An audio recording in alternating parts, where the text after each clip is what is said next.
దిష్టి గుమ్మడికాయని గుమ్మానికి కట్టేటప్పుడు ఈ తప్పులు అస్సలు చేయకండి. ముందుగా మనం ఈ బూడిద గుమ్మడికాయ తీసుకున్నప్పుడు దానికున్న కొండి అలాగే ఉండాలి. అలాగే దాన్ని పూర్తిగా కడగకూడదు. దానికున్న బూడిద అలాగే ఉండాలి.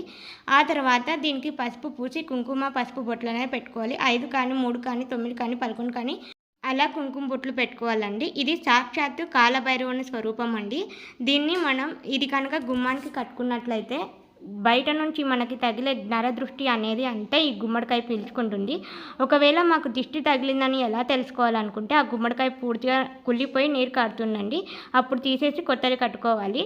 ఒకవేళ మీకు ఎలాంటి దృష్టి తగలలేదనుకోండి అది ఎండిపోతుందండి అలాగే. అప్పుడు కూడా తీసేసి కొత్తది కట్టుకోవాలి.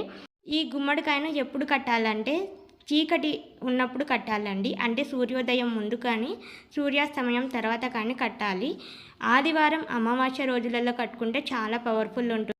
అలాగే మంగళవారం, శనివారాలలో కూడా కట్టుకోవచ్చండి. ఈ విధంగా పసుపు పూసి కుంకుమ బొట్లు పెట్టినాక మనం ధూపం చూపించి ఇంకా గుమ్మడికాయని ఒక ఉట్టి అనేది ఉంటుందండి. ఆ ఉట్టి తాళ్ళలో పెట్టేసి కట్టేయాలన్నమాట.